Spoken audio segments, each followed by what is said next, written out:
In this video, I will be discussing triggers and how they can help us to connect with our emotions. Hello, Crystal Babies and Gems. I am the Crystal Babe, owner of Sacred Eclectics and founder of the Sister Tribe of Pinellas.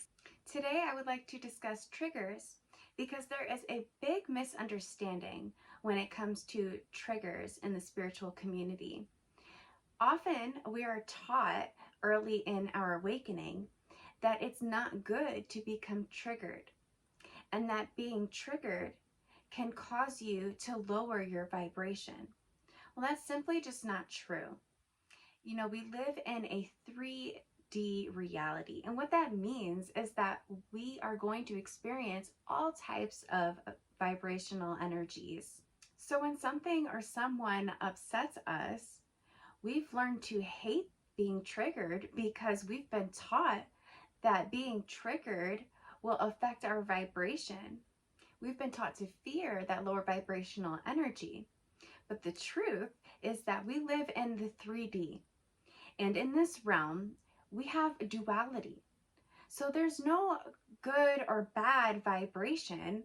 It's simply there to show us what we do and do not want. Without this form of contrast, we wouldn't even be able to decipher what we want and what we don't like. But it also shows us what still needs to be healed.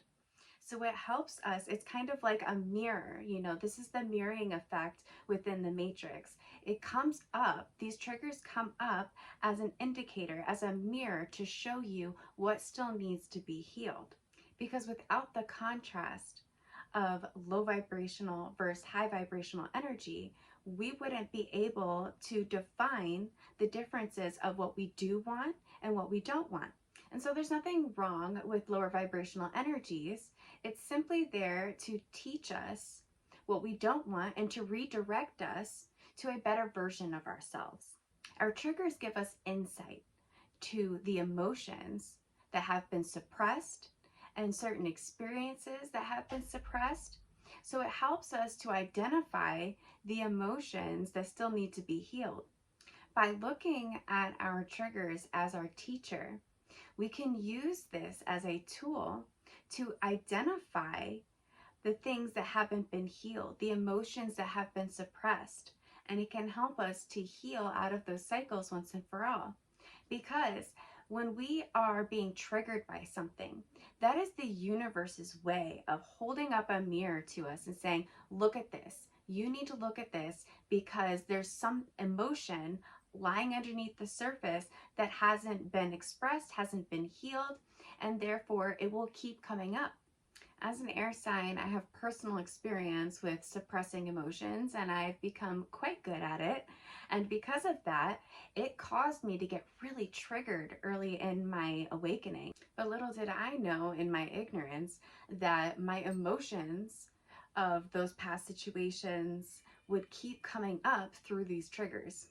I was being triggered because it was the universe's way of showing me what still needed to be healed from all my years of suppressing emotions, because I had demonized my emotions and would get upset with myself every time I was triggered, not understanding the correlation between my triggers and my emotions. And your triggers are directly correlated to your emotions.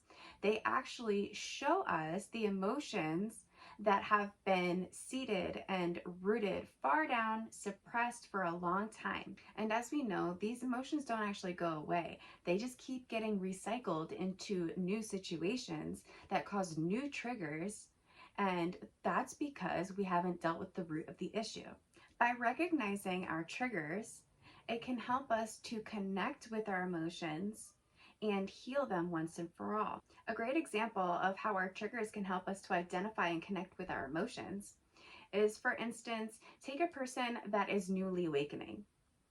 You probably know someone who has struggled through their early awakening stages to connect with other people because they no longer see eye to eye with other people.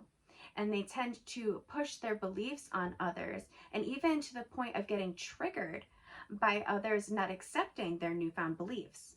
They have this overzealous desire to help everyone and to save everyone by teaching them and sharing their beliefs to the point where they actually turn people off and get triggered when somebody isn't listening to them. But once we take a deeper look into that trigger, it can help us to identify the feelings and emotions that's actually lying underneath the surface. It reveals many unhealed roots, such as a need to control, feelings of not being heard, helplessness, and invalidation. Just that one small scenario and trigger can give us so much insight to suppressed emotions and things that still need to be healed. Evaluating our triggers helps us to get a deeper perspective on ourselves, allows us to heal and to connect with our emotions, and to give it the space it needs in order to truly heal and ascend out of those triggers and cycles. So allow these triggers to be your teacher and use it as a tool to access those suppressed emotions and use it as a catalyst for your healing. I hope that you found this information of value, and if you did, then please go ahead and give this video a like, subscribe, share, comment down below, and let me know your thoughts. I would love to hear from you. Thank you all so much for joining me. I am the Crystal Babe, and namaste.